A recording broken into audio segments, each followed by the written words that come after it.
Lots of exciting things on this edition of Watch News Weekly, starting with what? The $9 million fetched in a Tom Brady auction. It achieved $9 million, which is pretty staggering considering the amount of items that were there.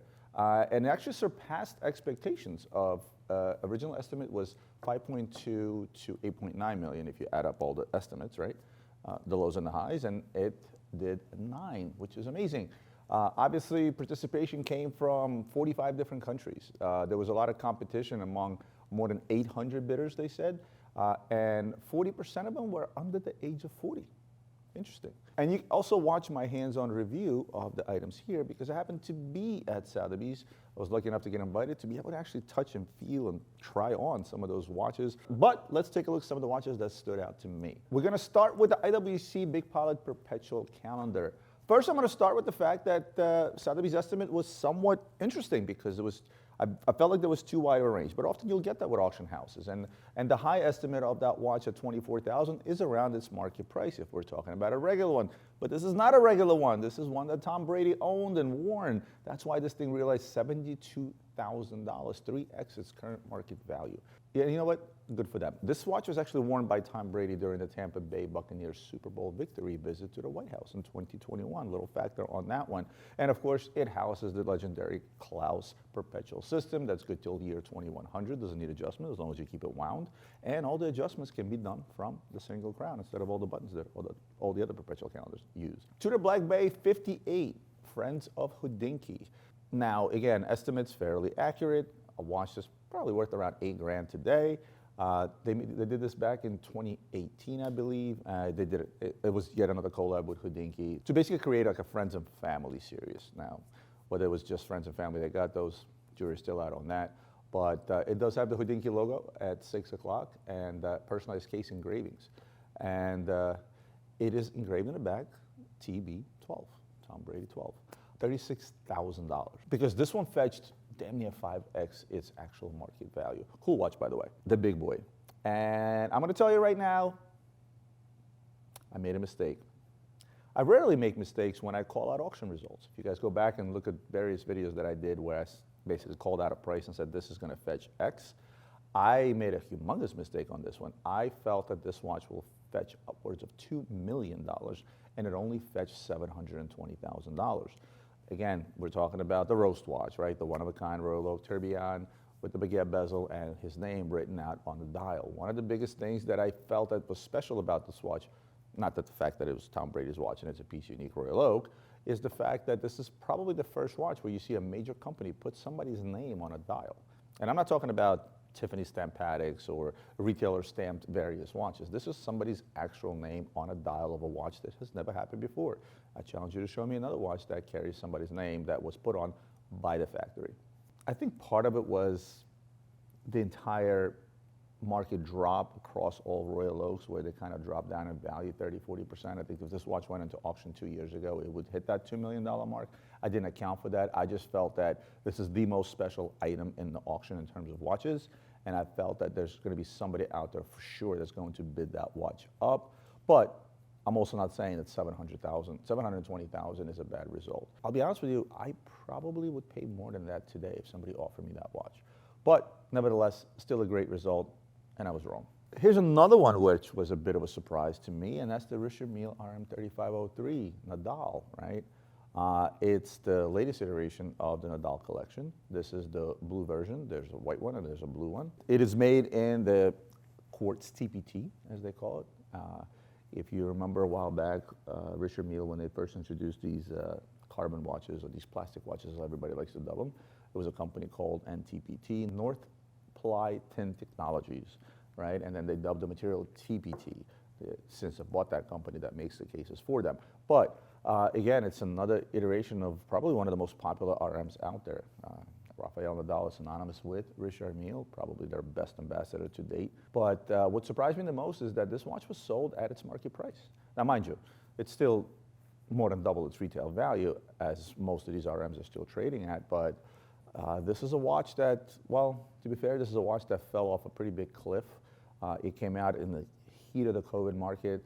People were asking, I know the highest this watch has sold was as much as $900,000, mind you, at $160,000 retail. It's a hell of a markup. My expectations was somebody will pay more because it was Tom Brady's watch, but I feel like people felt that I'm already paying a hell of a markup on it considering its retail price and considering that it's not like a piece unique in the likes of the Tourbillon and some of the other IWCs that were on there, that hey, somebody got a deal because they managed to bag a watch that Tom wore and that belonged to him with all the provenance at its market price, because that's what I would sell that watch for today if you wanted one. The Rolex Day-Date 40, not surprised that this thing surpassed the high estimate, going all the way out to $168,000. Just like Tom Brady is the GOAT when it comes to football, Rolex is the GOAT of all watches, right? So the fact that this president, it's a great looking president. Meteorite dial, baguette diamond bezel, and the baguette markers on the dial, to me, aesthetically, you can't find a better looking president, right? But $168,000, great result for this watch. Can't say much more about that. The Rolex 6265, pre-sale estimate $100,000 to $200,000, and it stayed within the limits, right? This is the reference they carry forward the classic metal tachymeter bezel from the earlier models like the 6239, but introduced a significant upgrade such as waterproof case, screw down pushers and crown, while replacing the pump pushers of its predecessors, again, due to the fact that this watch has now become waterproof. Is it the most popular vintage Daytona? No. This was a 6239, it would fetch a heck of a lot more. But I believe that whoever bought this watch certainly got a deal on it because this actually went cheap, and not just because it's Brady's watch, but in general. Oh, the JPS, and this is why I'm also somewhat surprised. I didn't put a number on this, but my expectation for this watch to be somewhere around that $1.4, $1.5 million mark. Of course, this thing still fetched a hefty number at $1,140,000. This is a 6241 JPS, the John Player Special. Why is it a John Player Special? Well, you guys, if you're familiar with racing and you remember the JPS livery or the cigarettes themselves, it was predominantly gold and black, and that's why this was nicknamed the JPS. This is a watch that was produced a very short amount of time, 66 to 69. They say that about 3,000 examples were ever made, and only 300 of these were crafted in yellow gold, and even a smaller number featured the highly desirable JPS dial, the John Player Special dial. And this is also not an 18-karat gold, one of the few high-end watches out there that are made in 14-karat gold. As much as I always tell you guys, watches are not an investment, this is one of those watches that whoever bought it, they can put it away, and I wouldn't be surprised if we saw this watch in auction again and it fetched double in a better market than what it fetched in the auction last week. 3970. We recently saw an auction result at Phillips where first series yellow gold, fetched what, 415,000, I believe, all in, or 417,000. All of a sudden, there's a big uptick in 3970s. People are starting to wake up. I still bite my elbows that I didn't keep an original collection of yellow, rose, white gold, and platinum at the time, where I could have probably had the entire collection for about $500,000. And it also had a special movement number, 875,001. So likely this is the second reference 3970 that was ever produced, which is also super special. And of course, it's also a Tom Brady watch, and this is a perpetual chrono, so an amazing item. I'm not surprised that it fetched over its high estimate at $312,000. Again, considering that this is probably the second one ever made, I would think that it may fetch a bit more, but nevertheless a great result. So enough about the Brady auction. There were a few releases. I wanted to put those in front of you because look, Watch News Weekly, to me, the most quintessential part of it is showing you guys new releases, okay? So they dropped a new Classic Fusion Arturo Fuente edition. Now, this isn't the first collaboration that they did. This is, in fact, the second one. And this one is to celebrate the 25th anniversary of one of, if not the best Dominican cigars ever made, right? It's an 18-karat King Gold watch. And again, I love how different companies dub their gold. Honey Gold, King Gold, Rose Gold, that gold, Ever Rose Gold. Companies just get more and more creative. I don't know, you guys comment below. Does that work on an average consumer? Like, if I just told you it was a 18-karat yellow rose gold rather than King Gold, does that make a difference? They made 50 of these, retail price $40,500, and this is the first time the Fuente edition is 42 millimeters. And the case and the bezel are King Gold for the first time at the same token, and the bezel is also engraved with tobacco leaves, and the case back is similarly decorated. I think it's a very, very pretty watch. A cigar known as the Fuente Opus X is what this is specifically modeled after. As you guys know, if you guys know Arturo Fuente, the Opus X line is their highest end line. This is the Rolls Royce of their cigars. They use the best tobacco leaves. They take the best of the best from the best harvest, and that's how they make these. And looking at this picture, for anybody out there that's going to tell me this isn't a good looking watch, I would probably say you're biased by what you hear online, because honestly, the watch is a knockout as far as I'm concerned. I like the original one too. I actually have one of those in stock. Arnold and Son. Slowly but surely, Arnold and Son has been moving in the right direction as a company. I know that some of the new people that are at the helm now that took over, and they're doing a wonderful job. It's one of those not much talked about independent watchmakers out there that makes wonderful watches with history dating back a long time. Arnold and Son has been around for a while. But this is the new Moon Perpetual 41.5 Platinum Fern Green Edition. And this is supposed to draw inspiration from the place John Arnold grew up. It has a green fern-like color, and of course, it is done with a stellar ray finish kind of thing. That sort of achieves that fern-like aesthetic. And of course, the green strap complements the watch just the same. Moon phase below 12 o'clock, and the moon phase itself is handcrafted for better aesthetics. Arnold and Son is known for that. The left side shows moon phase, and the right side displays your star constellation. Very limited, as they always do, 28 pieces. Were rolled out to the market, and very reasonable retail for what you get, $48,300. Richemont. The all-new RM32 Ultimate Edition. Now, Ultimate Editions usually is when they make the less of something. I cannot confirm or deny that, but that's usually the case. So they took the RM32, the automatic flyback chrono, and they basically said, okay, we're going to take this watch and we're going to make it on steroids by now utilizing the titanium as well as carbon TPT. Same as all the other ones, unidirectional bezel, a locking down crown system for added water resistance, super lightweight, but super strong constructions. I've worn an RM28 in the past in titanium, which is the automatic version of the 32 chronograph in titanium. I've dropped the watch. Walk into walls with that watch. I took it out on vacations. Oddly enough, this is one of those watches that's extremely large, but works for small size wrists like mine. And I told you guys before, the way Richemont is able to execute their very large watches by all standards, if you will, is their ergonomics of the watches is just absolutely amazing. I can put that monster on my wrist, and from a side, you're gonna look at it like, that doesn't look too big. It seems like it's a decent fit. It is a large watch. It does wear large, but the ergonomics of it have been amazing. They're round pieces. I've said it before, the 28, the 32. They do a wonderful job to be able to allow a guy like myself to wear them and not feel like it looks ridiculous. Unlike my favorite AP, the Concept, which, about the same size, but you put that thing on, it just doesn't work. Aesthetically beautiful watch. Not too loud, but grabs attention, and a good way to go if this is the model they're going to discontinue. A little bit of Shakeups in Richemont. Jerome Lambert, back as CEO of Jaeger-LeCoultre. Laurent Pervet, named CEO of Vacheron Constantin. Now, the appointment of Laurent Pervet is no surprise, given that rumors have been kind of swirling ever since Louis Ferlet was appointed CEO of Cartier. Seems to be the logical option, given the long-standing history of Pervet with Vacheron, having served as both Chief Marketing Officer and Chief Commercial Officer, basically ensuring the continuity and leadership, I guess, as the brand will celebrate, 270th anniversary in 2025, right? I mean, the longest running, continuously running watch brand in the world. Pretty amazing. On the other hand, the appointment of Jerome Lambert as CEO of Jaeger is more surprising. Now, Lambert already assumed this exact role between 2002 and 2013, I believe, before moving to Montblanc as CEO.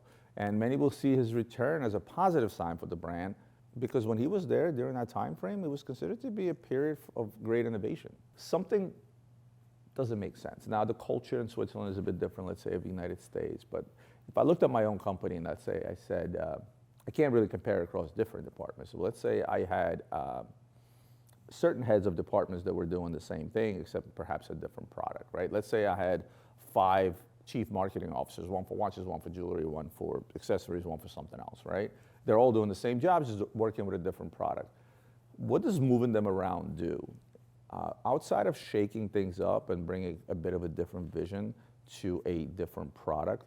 So to me, it's always been, as I read this, it tells me that was somebody doing a bad job, or were they all doing good jobs in the way they were, and now I want to move it over to another one. So that tells me that somebody somewhere was not doing a good job, and they decided, hey, let's shake things up, let's move it around, let's see what this guy can do, because he did so well here, perhaps he will do better here. So obviously, there's something going on in there internally. Is shaking things up a good thing in companies? Usually is. So I guess time will show, and we'll see what happens over the next few years as these guys take charge of their new positions. New Omega Speedmaster Pilot. Stunning. Tell you right now. I'm telling you my opinion. This thing is stunning. Well, first of all, it's the blend, right? You got vintage speedy vibes, you got the tool watch ruggedness, and a pilot watch visuals. That right there sold me on a spot, right? Omega did release a similar watch called the Speedmaster Pilot Fight Qualified, but that was only available for pilots. And this one is actually available to the public. But you still get the designation, Flight Qualified, printed on the dial, like the pilot-only version, which is kind of cool. I love the colorful twin subdials. The subdial at 3 o'clock will measure your 12 hours with a bright orange hand, while the two-tone blue and black subdial at 9 o'clock measures running seconds with a yellow hand, and it's designed to look like a burn rate cockpit indicator. Nice little touch. The tip of the second hands for the chronograph is a tiny airplane in bright orange, another nice touch. It's just under 41 millimeters, so it's close to the size of its 1957 original, and it's available under 10 grand, 9,500 bucks. I think this watch will get snatched up by collectors fairly quickly, but as usual, it will suffer the fate of every other Omega, where they're gonna come down in price on a secondary and trade at a discount just due to the sheer volume that Omega makes in terms of their special editions, limited editions, regular editions. Even their limited editions are like in the thousands, which doesn't take away from the watch. They are what they are. Let's talk about Parmigiani and switch gears a little bit, okay? Their new minute repeater, which is the Armoriale Repetition Mystery. And I know I mangled all that. It's a new minute repeater, right? But I saw this, I read about it, and I said, oh my God, wow. Literally said wow out loud when I read about it. Now, ultra limited edition, right? And this obviously pays homage to Michael Parmigiani's vision and the Mason's expertise, right? This is, what's the proper way to put this? They're showing the world how big their dick is when it comes to making very, very complicated timepieces. And this is the first in a series of 5 unique pieces, okay? And each one of these repeaters is going to be different and personalized in its aesthetics, right? The Guillot shape pattern on this is inspired by a spiral of a pine cone. Amazing job there. And you'll notice that you can't tell the time, right? You're looking at this thing and it looks like one of those old lockets that women would hang around their neck, and you open it up and there's pictures in there. Well, there was a reason for that. If you think about minute repeaters, right? The idea behind minute repeaters is to be able to tell time when it's dark. When you can't look at your watch and you can't see what time it is, you just press a button or you press a lever for the most cases, and you hear the time chime out. And they made it all about that. They centralized the idea about, we're going to use the minute repeater for what it was originally invented for, is to hear time when you cannot see time, right? Because look, that was the original purpose of minute repeaters. The enamel itself, 8 layers. Now normally, if you guys remember the video I did about my visit to Danzig Carda, I told you that normally the multitude of enamel processes that are out there, you're usually looking at 4 applications, and this one, they went the extra mile, and they did 8.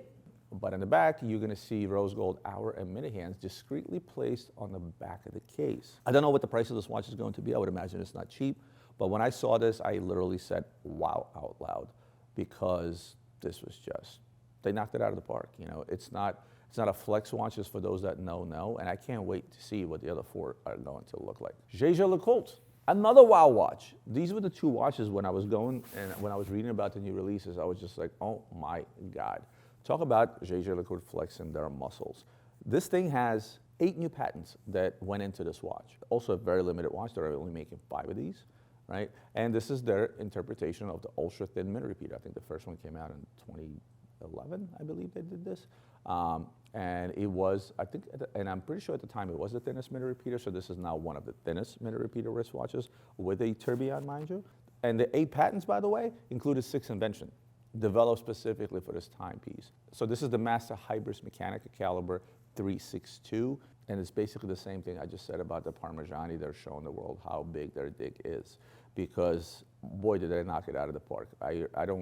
I could do a whole nother video about all the patents and all the inventions that went into this watch. I highly urge you Google that and actually look at the details of all that went into this, all that went into making this watch a reality. So that's going to be it for this week, guys. I hope you enjoyed a little bit of content. Hopefully I provided some value and enough information for you to like, comment, share, subscribe, and I'll see you in the next one.